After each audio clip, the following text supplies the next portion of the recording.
Let's kill this guy. Die! Oh.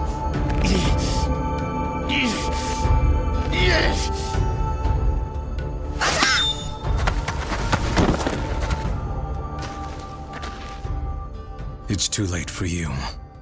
You're already dead. I'm sure many of you have seen Fist of the North Star on sale on the PSN store. I've had the game for about 3 years and only now have I completed it. The entire game structure is based off of the Yakuza series, feeling like the Yakuza series version of a Far Cry 3 Blood Dragon. It's easy to say if you like Yakuza, especially the action RPG ones, that Fist of the North Star would be just for you. But there is one aspect of this game that does not live up to the Yakuza series, and that's its story. Unlike Yakuza, Fist of the North Star is all about anime action. So don't expect anything about politics or anything that deals with social issues that go on today that the Yakuza series focus on. This is all about balls to the wall action. Sure, there's a deeper plot going on with the main character Kenshiro looking for his love Yuria, but overall this story is very simplistic. In fact, it's so simplistic that at the end, with the shocking twist of events, it actually seems kind of out of place, as it doesn't feel like the game even hinted to these things happening, but I won't spoil what goes on.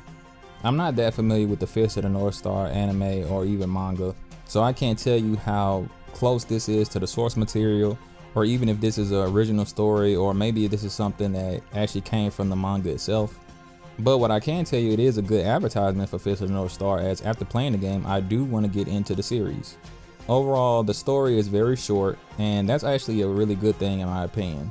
You could beat the game in maybe even 25 hours, but I think I clocked in about a good 30 because I was doing side quests among other things. If you want something that's just fun action and not too complicated to follow along with, this game's plot is right up your alley. If you like a lot of kung fu movies and a lot of blood and gore mixed in with a little bit of romance and honor and all the other stuff you find in these type of movies and shows, well, you'll be right at home with Fist of the North Star.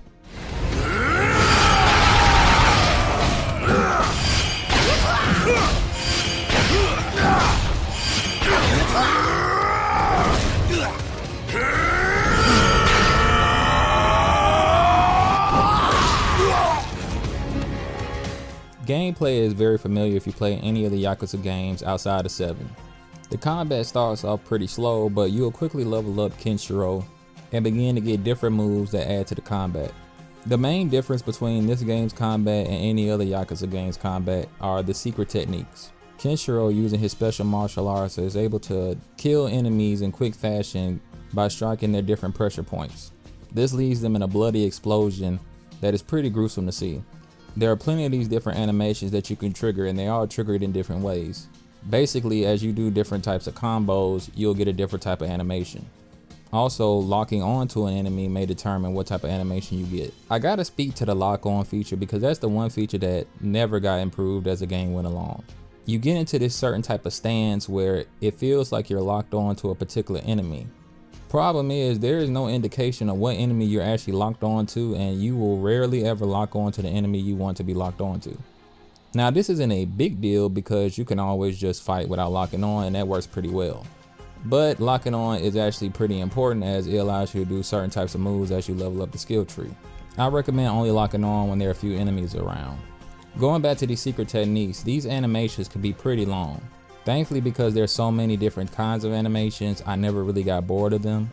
However, seeing as this is the most efficient way to kill an enemy, the game does have a move that you could do that instantly kills an enemy if you time it just right. By pressing the circle button, you're able to time the button input just right, and you're able to instantly kill an enemy instead of putting them through an animation. By killing enemies and doing well in combat, you're able to go into a burst mode. This is kind of a powered up state for Kenshiro, and he does way more damage and even has different types of moves. Of course, you also have different defensive types of moves such as dodging and blocking, and different types of counterattacks that actually can instantly kill an enemy if you time it just right with a secret technique. Away from combat, you also have different types of side quests. The main side quests in this game are bartending, which basically is just a mini game of button inputs that's pretty fun as you get to learn different things about different NPCs in the village. You can work at the clinic, which basically works as a rhythm game. doing battles at the Coliseum where you're able to fight different ways of different enemies and even special boss fights, working a cabaret, which is probably the best way to earn money, and the best one of all to me is the open world driving experience. Fist of the North Star is very much influenced by Mad Max. So you're able to drive around this post-apocalyptic wasteland fighting different enemies and going to different villages and towns, completing different quests, finding special parts for your car to customize it, participate in different races, and even find secret machines out in the world such as arcade machines. Of course, you also have other types of side quests such as sub-stories and bounty hunting. These sub-stories work as different comedic moments or even sometimes sad moments that you can experience throughout the world. Honestly, in these Yakuza games and games based around this type of franchise, I don't really find these quests to be all that interesting, at least from a plot standpoint. Sure, occasionally one might catch my attention, but most of the times I just do these quests because they're fun to do, but I don't really pay much attention to what's going on because a lot of times it's kind of just a type of humor I don't get. Doing all these types of quests, except for working in the Coliseum, will give you XP. This is actually important because you do get a lot of XP from fighting, which you'll do a lot as there are a bunch of random battles all over the place, but you'll actually get a lot of XP by just simply doing side quests. I recommend working at the bar because to me it's the best place to not only get interesting stories that are short, but you get a lot of XP for just simply serving up different customers. Every time you level up, you unlock these different types of orbs that go into your skill tree to unlock different moves. And there's another part of the gameplay that I didn't really cover because I don't really understand what the point of it was, even though I used it throughout the game. That's the talismans. I assume these talismans might be somewhat connected to the Fist of the North Star lore as a whole, but in game they kind of work as these kind of charms or memories that you can trigger at any point in combat. Some only working while you're driving around the open world. Basically, these are little buffs that you can trigger whenever you feel like it. Only on certain occasions that I ever feel like I should trigger one, and there was never a time I felt like I needed to trigger one. There are some that give you extra XP, although it's not much because they only last for a short period of time.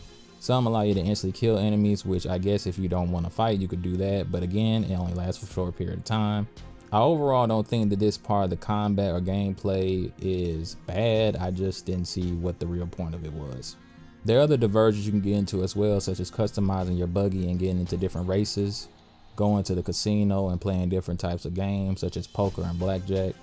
And as you drive around the open world, you're able to pick up items that you can use to customize your car or even trade for different items in the world. The interesting thing is it didn't hit me to about halfway through the game that actually picking up these items give you a small amount of XP. Going back to how big the world is, it's not huge by any means, but it is big enough where you're going to want to explore. And the main quest does not take you to many of these places. After you beat the game, like many Yakuza games, you have an endless mode. This basically allows you to continue to play the game where you left off and just do nothing but the side content. This is where all this extra replay value will come in at. All the side quests, all the different missions that you can do will actually be important here. As like I said, the main quest is so short and to the point that it's probably best for you to just beeline it through the main quest, do a few side quests here or there just to level up, and return back to the game in endless mode to complete any side quests or achievements. I really have nothing negative to say about Fist of the North Star. I guess you could nitpick and say that a lot of the NPCs have reused character models and there's a lot of repeat animations and things like that. But clearly this game's budget wasn't that big to begin with, and I fully understand why these things are the way they are.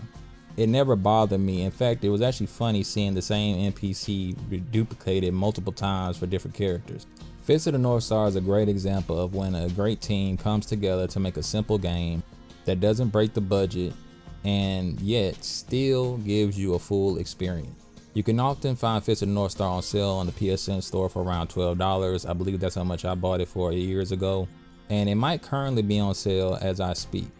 Either way, even if this game is going for like $20 on average, I would still recommend it at that price. For the main quest, it may not be as long as your average Yakuza game, but when you combine all the content, it's just as long, if not longer than maybe some of the earlier Yakuza games.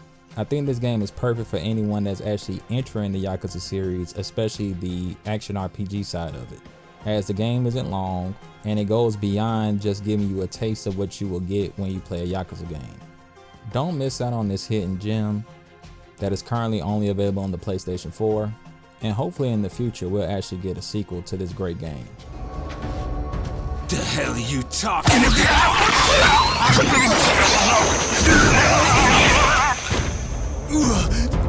What the fuck? No! Help me!